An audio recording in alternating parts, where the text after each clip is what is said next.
সে এক সময়ের কথা, এক জঙ্গলে থাকতো অনেক ধরনের পশু পাখি। সেখানেই থাকতো এক দুষ্টু বাঘ। বাঘের সাথে এক শিয়ালের খুব ভালো সম্পর্ক ছিল। একদিন বাঘ শিয়ালকে বলল, কিরে শিয়াল, আমি তো প্রতিদিন শিকার ধরে আনি আর তুই তা বসে বসে খাস। আজ থেকে তুই শিকার ধরে নিয়ে আসবি আর তোর মতো আমি বসে বসে খাবো। কি বলো বাঘ মামা, এটা তুমি কোন কথা বললে? তুমি হচ্ছ এই জঙ্গলের সব থেকে হিংস্র প্রাণী। তুমি চাইলেই সবাইকে খুব সহজে শিকার করতে পারো। তাছাড়া তোমার মতো কি আর আমার গায়ে শক্তি আছে?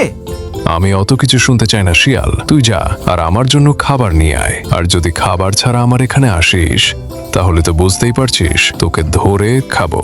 ভালোই ভালোই বলছি, এখনই শিকারের খোঁজে বেরিয়ে পড়ো। কিন্তু বাঘ মামা, আবার কিন্তু কিসের? যদি তুই কোন পশুকে শিকার করতে না পারিস তাহলে ভুলিয়ে ফালিয়ে আমার কাছে নিয়ে আসবি, তারপর আমি না হয় তাকে শিকার করব। আচ্ছা ঠিক আছে, তাহলে আমি এখনই যাই শিকার খুঁজতে। এই বলে শিয়াল শিকারের খোঁজে বের হলো আর ভাবতে থাকলো কিভাবে অন্য পশুকে বোকা বানিয়ে বাঘের কাছে নিয়ে যাওয়া যায়। বাঘের হাত থেকে পালিয়ে যে শিয়াল বাঁচবে তারও কোনো উপায় নেই, কেননা সে যেখানেই পালাক না কেন বাঘ তাকে খুঁজে বের করবে আর তারপর সব শেষ। হঠাৎ শিয়ালের মাথায় একটা বুদ্ধি এলো। আহা, পেয়ে গেছি। শিকারকে ফুসলানোর একটা বুদ্ধি পেয়ে গেছি। আমার মাথায় এত বুদ্ধি থাকতে আমি শুধু শুধু এত চিন্তা করে মরছি। ওই তো দূরে একটা ছাগলকে দেখতে পাচ্ছি, ওর ওখানেই যাই আর গিয়ে ওকে পটানোর চেষ্টা করি। যদি ছাগলকে পটিয়ে একবার বাঘের ওখানে নিয়ে যেতে পারি তাহলেই তো এবারের মতো বাঘের হাত থেকে বাঁচবো। যাই, ছাগল বেটার ওখানেই যাই। তাছাড়া বেটা যদি পালিয়ে যায় তাহলে হবে আর এক বিপদ। এই বলে শিয়াল ছাগলের ওখানে গেল। কি শিয়াল ভাইয়া, কেমন যাচ্ছে তোমার দিনকাল? ভালো না ভাইয়া, খুব কষ্টে আছি। সারাদিন তো বিভিন্ন কাজে ব্যস্ত থাকি, তাই খুব দৌড়ের ওপর আছি। এভাবেই যাচ্ছে দিনকাল। তুমি হলে এই জঙ্গলের একমাত্র চালাক প্রাণী, তোমার আবার কষ্ট কিসের বলতো? তুমি শুধু খাবে আর ঘুরে বেড়াবে, তাতেই তোমার এত সমস্যা। আমার অনেক সমস্যা, ছাগল যা বলে শেষ করা যাবে না। তারপরও তোমাকে বলি, দেখো আমার বয়স হয়েছে, কাজকর্ম তেমন করতে পারি না।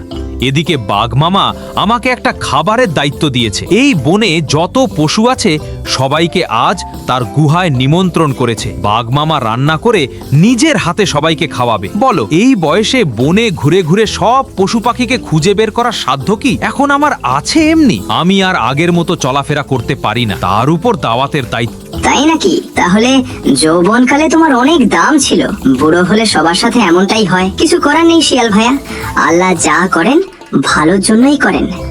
এসব কথা সবই আমার কপাল। শোনো বাঘ মামা, তোমাকে তার গুহায় খাবার জন্য দাওয়াত করেছে আর তোমাকে সেখানে উপস্থিত হতে বলেছে। এখন বলো, তুমি বাঘের ওখানে কখন যাবে? চাইলে আমার সাথে তুমি এখনই যেতে পারো। না শিয়া, কি বলো তুমি? বাঘের আস্তানায় গিয়ে খাবার খাওয়ার ইচ্ছে আমার নেই, কারণ ওই বেটা বাঘ আমার মা বাবাকে ধরে খেয়ে নিয়েছে। না না, আমি ওর ওখানে যেতে চাই না। আমি যদি ওখানে যাই তাহলে ও আমাকেই এক থাবাই মেরে খেয়ে নেবে। ওই বাঘটা আসলে একটা পাজি বাঘ, ওর ওখানে আমি যাব না। তুমি ভুল ভাবছো, ছাগল বাঘ এখন পশুদের ধরে খাওয়া বাদ দিয়েছে। তাই তো বনের সব পশুদের খাবার খাওয়ানোর বাজেট করেছে। তুমি আমার সাথে যেতে পারো, তোমার কিছুই হবে না। এই যাবে আর খাওয়া দাওয়া করে চলে আসবে। না না, আমার দরকার নেই, তুমি গিয়ে খেয়ে নাও, আমি চললাম। তোমরা দুজনেই পাজি, আমি সব বুঝি। এই বলে ছাগল সেখান থেকে চলে গেল।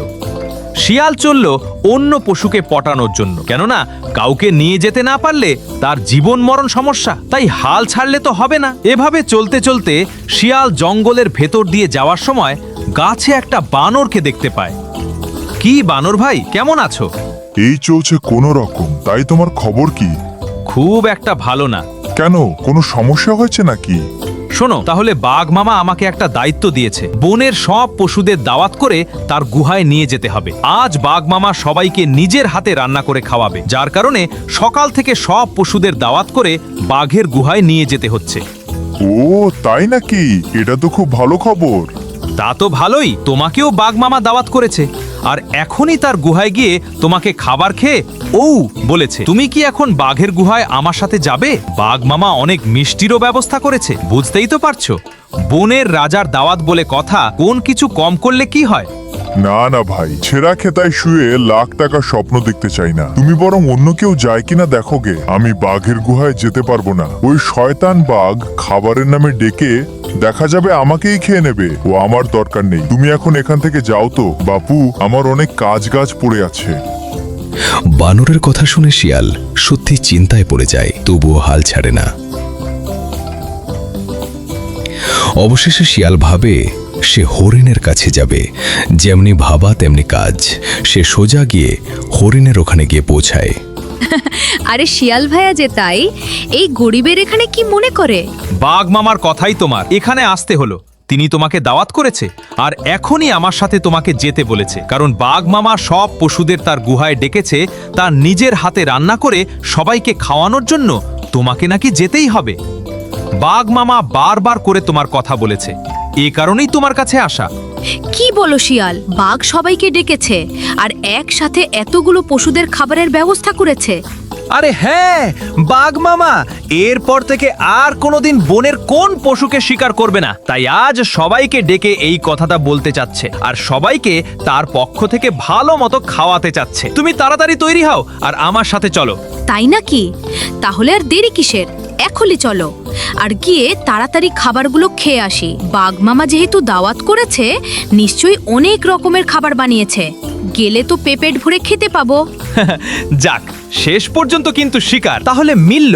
এই বনে একটা গাধার মতো হরিণ বাস করে আমার জানা ছিল না। যাই হোক, আজ বাঘের হাত থেকে বাঁচা তো গেল। কি শিয়াল, কি ভাবছো? না, তেমন কিছু না। আচ্ছা ঠিক আছে, তুমি হাত পা ধুয়ে আসো, আমি ততক্ষণে শিকারটাকে পাহারা দিই। আরে এত চিন্তা করো না, আমি তো আছি। চলো এবার বাঘের গুহায় যাই, গিয়ে তার হাতের রান্না করা খাবারের স্বাদ নেই। এই বলে বোকা হরিণ শিয়ালের সাথে বনের পথ ধরে হাঁটতে থাকে। খাবার খাওয়ার কথা শুনে সে ভীষণ খুশি হয়। একসময় ওরা দুজন বাঘের ওখানে পৌঁছে যায়। আমি অনেক খুশি হয়েছি। বাঘ মামা আমাকে তুমি দাওয়াত করেছো, এজন্য কোথায় বাকি পশুরা? কোথায়? এখানে তো কাউকে দেখতে পাচ্ছি না। নাকি সবাই খেয়ে দিয়ে চলে গেছে? শিয়াল, তুই তো দেখছি সত্যি বুদ্ধিমান। তুই আর আমি মিলে খুব ভালোই খাবো আজকে। আর আমি? কি বলিস তুই? বলে কি হরিণ? তোকেই তো খাবো আমরা। এই বলে বাঘ হরিণের উপর ঝাঁপিয়ে পড়ল আর তাকে মেরে ফেলল।